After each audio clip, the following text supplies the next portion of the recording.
Hello बच्चों, कैसे हैं आप सब। तो आज की इस वीडियो में हम नैतिक शिक्षा करेंगे, मोरल वैल्यू। कक्षा चौथी, सप्ताह आपका चल रहा है 25वां। कौन सी कक्षा के लिए है ये? चौथी। और आपका जो विषय है वो वायु प्रदूषण है बच्चों। आज ये टीवी न्यूज इन सब में आप ये बहुत सुन रहे होंगे, वायु प्रदूषण वायु प्रदूषण। क्योंकि दिवाली के बाद दिल्ली का जो वायु का जो क्वालिटी है वो काफी ज्यादा, मतलब डिट्रॉइट हो गई है, काफी ज्यादा खराब हो गई है। 500 तक लेवल उसका चला जा रहा है। और मतलब बहुत प्रदूषित वायु है। अगर आप कहीं बाहर जाते हैं तो अच्छे से मास्क वास्क पहन के जाइए और अच्छे से योगा वगैरह करिए, क्योंकि आपके शरीर में शुद्ध हवा नहीं जा रही है। तो देखते हैं कि क्या है इस वर्कशीट में आपकी। धरती पर जीवित रहने के लिए वायु का होना जरूरी है। वायु के माध्यम से ही हम सांस लेते हैं। यह हमारे जीवन का आधार है।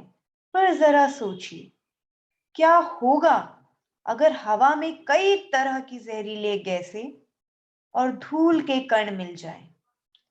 क्या हम ऐसे स्थान पर जीवित रह पाएंगे? नहीं ना। पर वास्तविकता यही है। घनी आबादी, बड़े बड़े कारखानों से निकलता धुआं, पराली, कूड़े करकट का जलना, जंगलों की अंधाधुंध कटाई जैसे कई कारण हमारे वायुमंडल को पूरी तरह दूषित कर रहे हैं। क्या क्या कारण है? घनी आबादी, इतनी ज्यादा पॉपुलेशन हो रही है। बड़े बड़े कारखानों, फैक्ट्री से इतना ज्यादा धुआं निकलता है। पराली या कूड़ा करकट, देखा होगा आपने भी अपने घर के आसपास कि लोग कूड़ा इकट्ठा कर कर उसको जलाने लगते हैं। यही सब छोटे छोटे कारण हैं जो हमारी वायु को गंदा कर रहे हैं। तो प्लीज आपसे ये मेरी रिक्वेस्ट है, अगर अपने आसपास आप किसी को देखते हैं तो उसे बताइए इससे कितना ज्यादा नुकसान हमारे शरीर को पहुंचेगा। तो आप भी ऐसी हरकत ना करें। जंगलों में जो हम इतना पेड़ वगैरह सब काट रहे हैं, इसके कारण जो हमारी वायु है, जो हमारा वायुमंडल है, वो पूरी तरीके से खराब होता जा रहा है। क्या होता है जब वायु दूषित होती है? तो ये भी जान लीजिए आप, क्या होता है। आप ये बताइएगा जरूर उनको जो ये पेड़ काट रहे हैं, ये कूड़ा करकट जला रहे हैं, बड़े बड़े कारखानों से इतना धुआं निकल रहा है। हवा में मौजूद जहरीली गैसें और धूल के कण हवा में तैरते रहते हैं। वह ना तो इतने भारी होते हैं कि जमीन पर बैठ जाएं, और ना ही इतने हल्के होते हैं कि धीमी गति की हवा उन्हें उड़ा ले जाए। तब ये कण हवा में ही तैरते रहते हैं, जिस वजह से सांस लेने में तकलीफ होती, सिर दर्द, आंखों में जलन, उल्टी व घुटन महसूस होती है। जब ये कण वर्षा की बूंदों के साथ धरती पर गिरते हैं तो भूमि की उत्पादन क्षमता कम होती है, जिसका सीधा असर फसलों पर पड़ता है। यानी कि जब ये कण, जब बारिश हो रही होगी, जब ये कण बारिश के साथ मिलकर जब जमीन पर गिरेंगे तो जमीन जिस तरीके से, वो जो क्वालिटी होगी ना जमीन की कि कितनी खेती कर सकता है, वो कितने अनाज उगा सकता है, वो कम होगी, जिसका असर किस पर पड़ेगा? फसल पर। फसल पर असर पड़ेगा, कम फसलें आएंगी, खराब आएंगी, तो उससे हमें ही नुकसान पहुंचेगा। चारों तरफ से हमें ही नुकसान पहुंच रहा है। और ये नुकसान कौन पहुंचा रहा है? किसकी वजह से हो रहा है? हमारी ही वजह से। हम ही खुद को नुकसान पहुंचा रहे हैं। तो सोचिए, हमसे बड़ा कोई बेवकूफ होगा? कई प्रकार के त्वचा रोग या एलर्जी भी हो सकती है। बच्चों, वायु प्रदूषण को आप स्वयं भी जांच सकते हैं।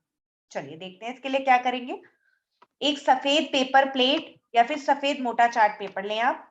वैसलीन, रिबन या धागा बांधने के लिए, ठीक है। पेपर प्लेट पर वैसलीन की एक परत लगा दो। आप छोटी प्लेट लेना, ज्यादा बड़ी नहीं, नहीं तो आपकी ज्यादा वैसलीन लग जाएगी। छोटी प्लेट लेकर उस पर वैसलीन लगा देना अच्छे से, ठीक है। इस पेपर प्लेट को किसी पेड़ या बालकनी या ऐसी जगह पर बांध दो जहां पर आप वायु प्रदूषण को जांचना चाहते हो। जहां पर भी आप अपने घर में, आप अपने छत पर देखना चाहते हैं, दिस इज बेस्ट एक्सरसाइज। आप खुद अपनी आंखों से देख सकते हैं कि कितना प्रदूषण है, ठीक है बच्चों।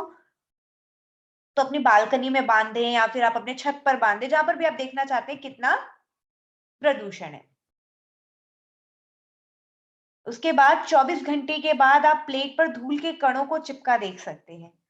वायु प्रदूषण जांच की परिणाम की तस्वीर को अपनी टीचर के साथ व्हाट्सएप ग्रुप पर साझा जरूर करिएगा। मैं भी आपको इसी यूट्यूब वीडियो पर, आप मेरे चैनल को सब्सक्राइब करिएगा और आके देखिएगा। मैं भी 24 घंटे बाद या बीच में कभी जब मैं चेक करूंगी तो मैं जरूर ये डालूंगी कि कितने जो वायु के जो प्रदूषण है, जो धूल के कण है मेरे उस प्लेट पर आकर चिपक गए हैं। ठीक है बच्चों, तो आप भी जरूर करके देखिएगा, आपको अपने आंखों से सच पता चल जाएगा। वायु प्रदूषण को नियंत्रित, ऐसा नहीं है कि हम उसको कंट्रोल नहीं कर सकते, उसको हम कंट्रोल भी कर सकते हैं, लेकिन क्या हम करना चाहते हैं? चलिए देखते हैं। नीचे दिए गए वाक्यों में से जो वाक्य आपको सही लगे उसके आगे एक पेड़ का चित्र बना देना, क्योंकि पेड़ ही तो है जो प्रदूषित हवा को साफ करने का काम करते हैं। तो मैं टिक लगाऊंगी, वहां पर आप पेड़ बना देना। सभी कारखाने बंद कर देने चाहिए, सही। वनों की अंधाधुंध कटाई को रोकने के लिए सरकार को कड़े नियम बनाने चाहिए, बिल्कुल सही। ऐसे ही आप पेड़ को नहीं काट सकते हैं। वृक्षारोपण करना चाहिए और सभी को उसके प्रति जागरूक होना चाहिए। वृक्षारोपण मतलब वृक्ष को लगाना। आप सब अपने घरों में भी वृक्ष को लगा सकते हैं, पेड़ पौधे। वाहनों का प्रयोग बंद कर देना चाहिए। वाहनों का प्रयोग एकदम से तो बिल्कुल बंद नहीं कर सकते, बट ठीक तरीके से इस्तेमाल करना चाहिए उसका। कूड़ा करकट निपटाने के लिए व्यवस्थित तकनीकों और योजनाओं को अमल में लाना होगा, बिल्कुल सही। जो हम कह देते हैं कि कूड़ा करकट हम अपने साथ लेकर आए, कहीं बाहर ना फैलाएं, तो उसके लिए हर जगह पर कूड़ेदान होना चाहिए, ताकि हम वो अपना कूड़ा उसमें डाल सके। अगर हमारे पास वो कूड़ादान ही नहीं होगा तो हम कूड़े का क्या करेंगे, हमें वही फेंकना पड़ जाता है। पर नहीं, आप अपने साथ रखिए। अगर आपको लगता है कि आप कोई ऐसी कूड़े वाली चीजें, या तो वहीं खड़े होकर बैठकर खाइए और वहीं के डस्टबिन में फेंक कर आइए, या फिर अपने घर पर आकर फेंकिए। खाना पकाने के लिए लकड़ी, कोयला जैसे ईंधन का उपयोग ना करके एलपीजी या नेचुरल गैस का उपयोग करना चाहिए, बिल्कुल सही। जैसे आपके घर में सिलेंडर्स हैं।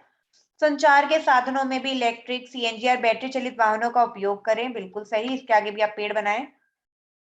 बच्चों, ये कुछ उपाय हैं जिनकी मदद से हम वायु प्रदूषण को कुछ हद तक कम कर सकते हैं। इसके अतिरिक्त यदि आपके पास कोई उपाय है तो आप जरूर शेयर कीजिए, मुझे कमेंट बॉक्स में जरूर बताइएगा।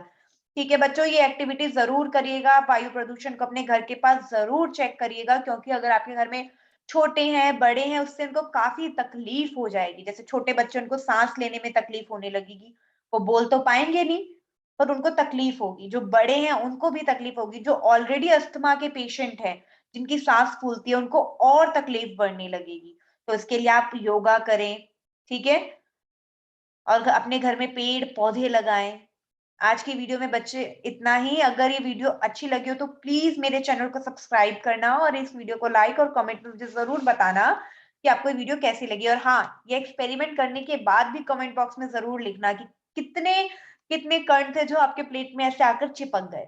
ठीक है बच्चों, तब तक के लिए बाय, ध्यान रखिएगा अपना।